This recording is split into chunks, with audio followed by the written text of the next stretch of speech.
Let's look at my fossil and today taking a look at the rules of the Pokemon TCG, and today looking at a really important concept.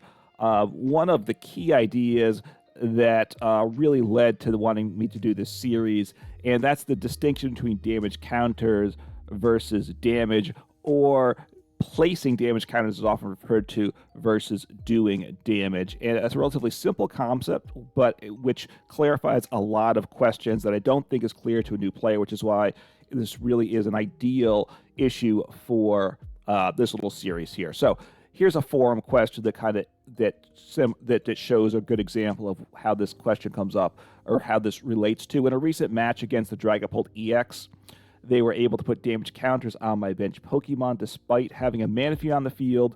Is this a glitch or a bug? If not, why does this damage go through? So we'll take a look at, you probably know the cards. Manaphy stops damage to bench Pokemon. Dragapult EX places damage counters on bench Pokemon. That's what it does. We'll take a look at those cards specific. So it's the issue of doing damage versus placing damage counters is the issue.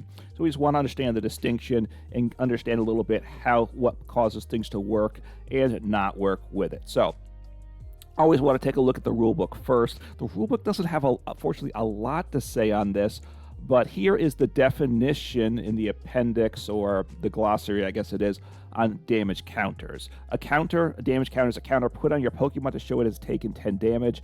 It stays on your bench even if the Pokemon is benched or evolved, although 50 and 100 damage counters are sometimes used for convenience. If a card refers to a damage counter, it means the standard 10 damage counter. So a damage counter, in one sense, is just a token that shows 10 damage has been done to a Pokemon, but it's not quite just that. So one damage counter equals 10 damage, but a damage counter can also be placed. It doesn't actually say this in the rule book, and I can't find a very simple ruling to satisfy it, unfortunately.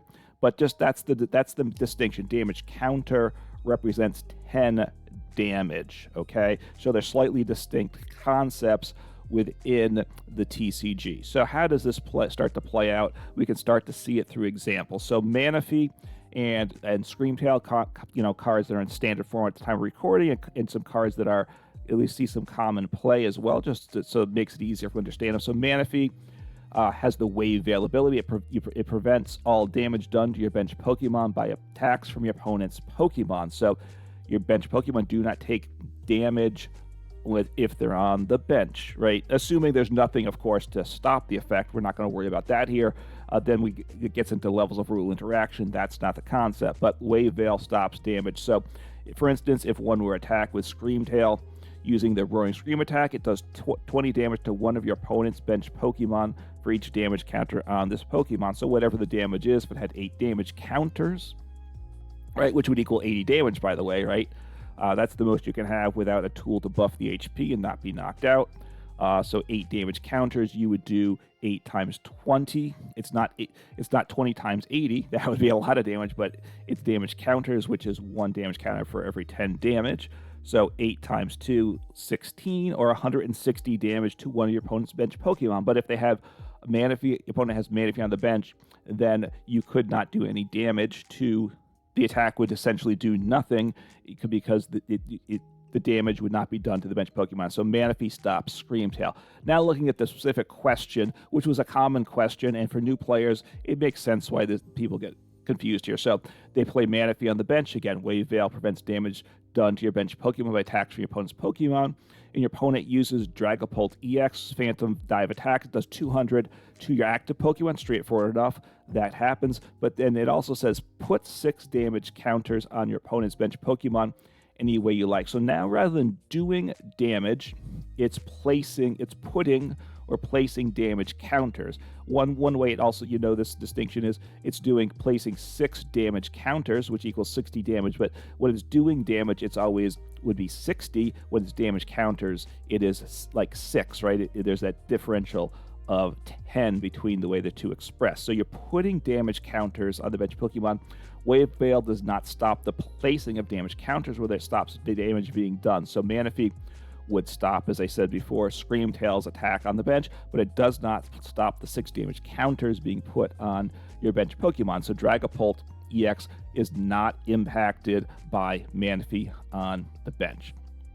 Taking a look a little further at Dragapult EX, because there have been questions about this I've seen on the forums, and of course people have made these mistakes even when questions aren't asked. So again, Dragapult EX Phantom Dive, it does 200 the active, puts 6 damage counters on damage Pokemon, ways people look to stop it. Some people have Jirachi in play with the Stellar Veil ability. It prevents all damage counters from being placed on your bench Pokemon by effects of attacks used by your opponent's basic Pokemon.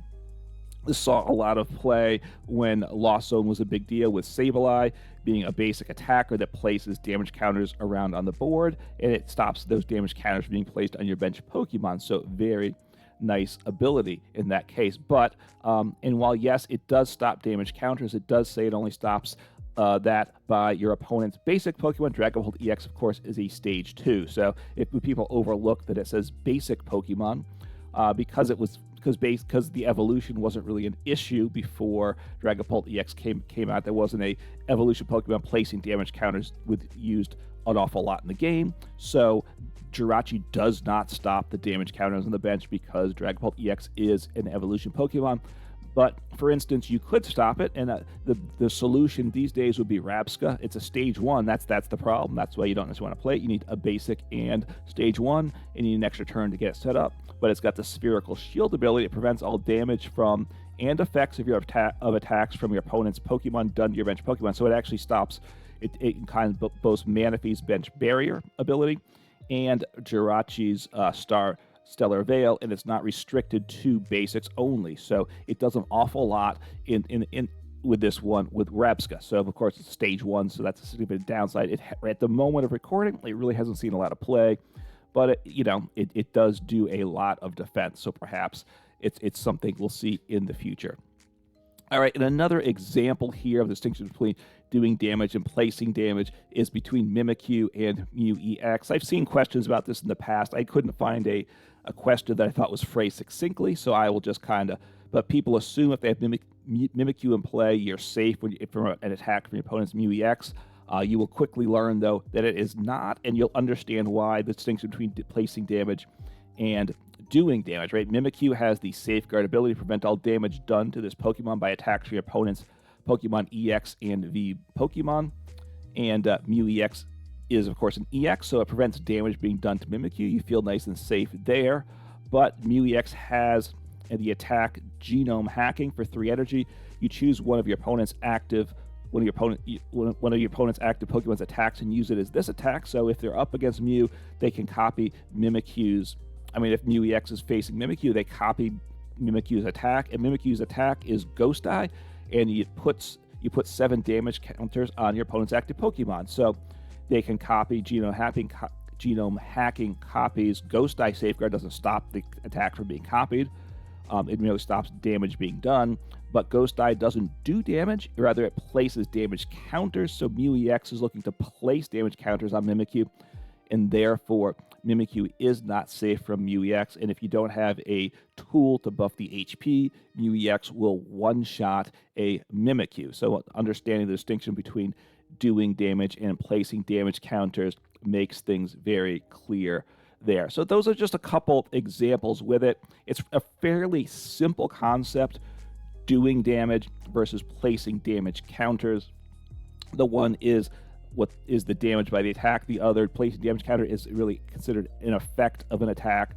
So things that can stop them are different, and just keep that in mind. And then, as people generally often say, read the text, but sometimes, to make sense of the text, you do need to understand certain basic concepts that Pokemon assumes players know, and those aren't unfortunately readily available all the time. So just the point of this series has been to get a few of those key concepts out there, and one of them placing damage versus doing damage. And at this point, I suspect I'm done with this series. I've covered the main topics that I wanted to. If you have any other questions that you think are general enough for a broader audience, and also are hopefully answerable with a relatively simple concept, then please let me know. I'd be glad to consider videos on this in the future, but for now I'm kind of concluding this little short series on the rules of the game, and we'll get back to just deck deck videos, which is primarily what I enjoy doing. But of course, we'll cover rules and things like that in the future as well. So hopefully you found this useful. If you did, certainly please subscribe to the channel and like this video. And take care, have fun, and play some Pokemon.